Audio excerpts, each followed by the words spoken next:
Welcome back to the vlog. My name is David Moorfield. I'm a freelance DP in Orlando, Florida, and I wanted to show you guys the different jobs that I'll be having this week.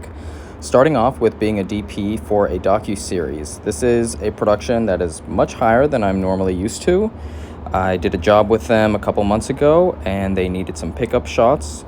And since I'm local, they said, we're not going to fly the whole crew in. We'll just have you and a dedicated sound guy. And this is the first time I've ever had my dedicated sound guy. And I really like it. It is fantastic. So he is handling all of the audio and monitoring levels and sending me reference. And I'm able to hear it through my FX6 camera. And it is really cool to be able to be pointing your camera at a conversation happening across the room and get crystal clear audio. It was kind of freaking me out for a little bit, but if I could have this on all jobs, that would be really cool. I'm not able to get as much BTS as normal because this is in a verite style, meaning you just follow the action, so I don't have a lot of time to set up my phone. But I've always wanted to be in a docu-series. I loved watching Anthony Bourdain's show and how they would travel to such amazing places and find unique stories, and I didn't know how to get into that level. So the way I found my way here is I created a documentary about a fighter on my own dime, and that got the attention of the fight promotion that he was fighting for. And then when another production company came in, they needed a local hand, and that promotion threw my name into the mix, and they took a chance on me, and here we are today filming.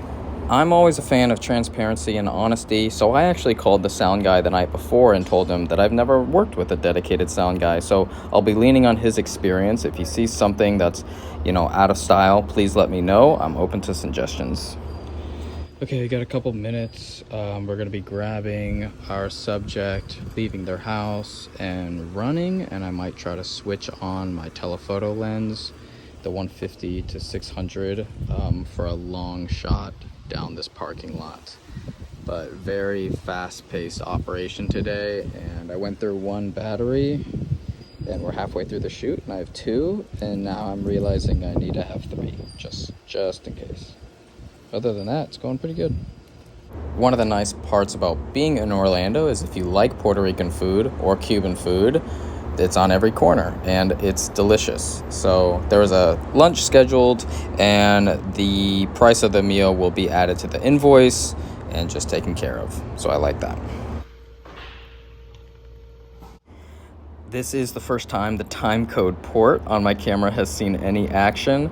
And with the Tilta V-mount adapter plate, it is extremely hard to get your fingers there. I actually had to end up taking the battery off and taking the battery plate off so that we could get our fingers into the cable management area. It was really tough. So I think that is a limitation of this setup. On my way to the next location, and it is really nice having a dedicated sound guy. I can actually focus on the visuals, and I'm nowhere near as good as him, so he's getting much better, cleaner sound than I could ever do, and he's got way better equipment too. This is the only BTS I was able to grab at the second location.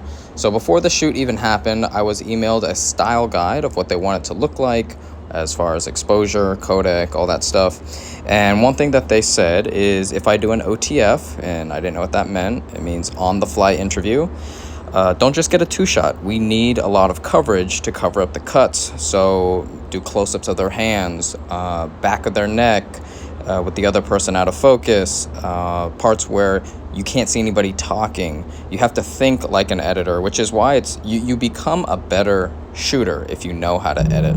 Well, the battery I need is actually on sale, and the sale ends tonight, so I'll take it. The point of this channel is to demystify being a freelance DP. Some people think it's an impossible task. I assure you it's not. One of the people who have taken notice of this channel is The Art of Documentary. I joined last year and I love the modules, but what's more important is the Facebook group, because in there you get to immediately expand your network, and they do open casting calls for jobs. You saw a couple weeks ago, I did a job for them purely from that Facebook group. So they're giving me a 10% discount code to give you guys, and in return I get 10%. If you're interested, doors open March 13th. You got to use the code and link in my description. But never done affiliate marketing. We'll see how it goes. That's on March 13th, and please don't pay full price. Do the early bird discount. They just take off a couple $100. March 13th. March 14th, my next Orlando filmmaker event is happening, and I already have the venue chosen. There's going to be a lot more people. It is growing, so if you are in Orlando, DM me on Instagram, and I would love to have you come out. It should be a fun one. I like it when YouTube channels are transparent with me, so hopefully that code can help someone who was already considering it.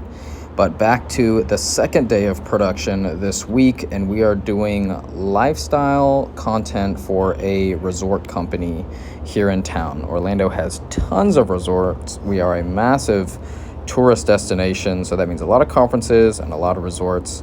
And luckily I have a toe in both. So this one, they requested to have my FX6 be on set, and I had to take everything off from yesterday. So a long 12-hour day yesterday, and then de-rigging that entire camera, putting it on a gimbal, and I get to see some pretty cool lights here today. Definitely some bigger ones than I'm normally used to working with. The stands were heavy, that power inverter was heavy, the cables were heavy. It's a completely new type of shoot.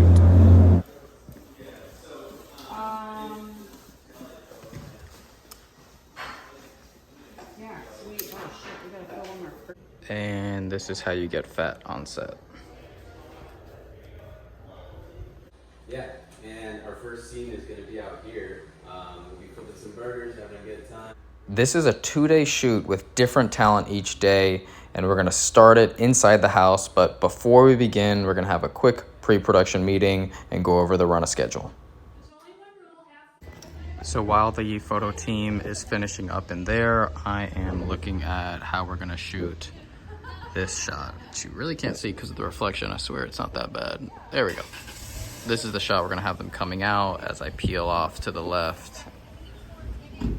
The director and I agree that the interior just looks way too dark in that shot, so we're going to bring one of the 1200s over, push it off to the side, sandbag it, and that way the exposure between interior and exterior is a lot closer. It's a lot more natural. And then we move to the backyard. So we have our summer barbecue scene, and I like the 30mm 1.4 for EF because that's what I had for my Canon. I was going to sell it, but honestly, it looks great. I don't know how it's not vignetting because it's a Super 35 sensor lens, but the autofocus worked great, and f1.4 is so nice. But there isn't enough ND in the FX6 to do 1.4 outside, so we stayed pretty much at 2.8 outdoors, actually 2.8 around the whole time. And the efficient part is we would do shots in 24p, and then he would say, let's do the same thing in 120p. And being able to just cancel out the ND, the internal ND, is so much more efficient than having to unscrew a variable ND on the end of the lens or change a matte box.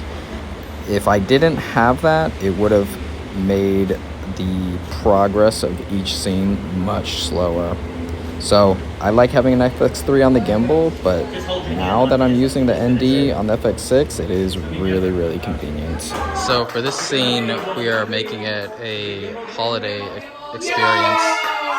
So we cut off the backlights, turn both of them off, close the blinds, get it real dark in here, and then brought the bicolor light in to warm it up, and that way we can really make the daylight look blue by changing the Kelvin down about 3200.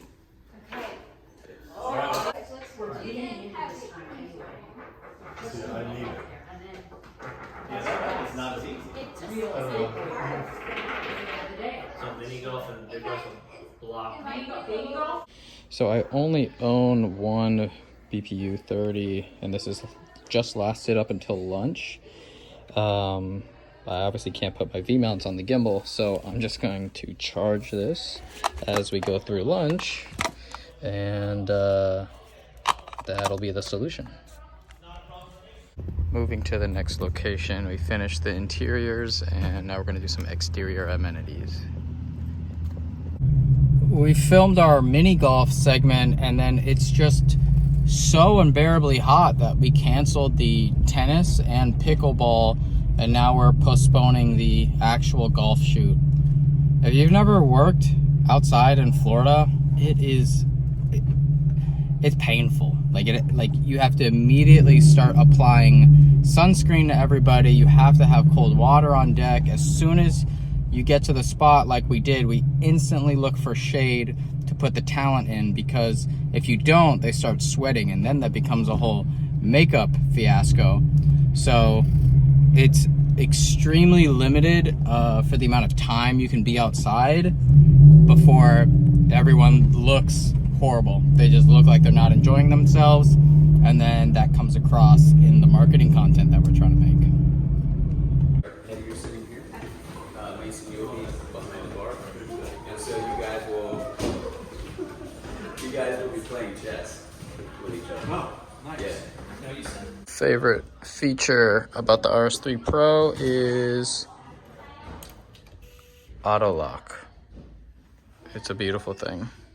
Is it the white balance? Yeah. Dang. That's legit. I've never thought about doing that. I mean, it only kind of helps. It doesn't have an actual white balance function, but it's easier, like, in post to, like, white balance. Yeah. All right, beautiful Florida sunset happening at the golf course. We got drone getting ready to go up. My camera, the ND is amazing. And then rest of the video crew and photo is running as we speak.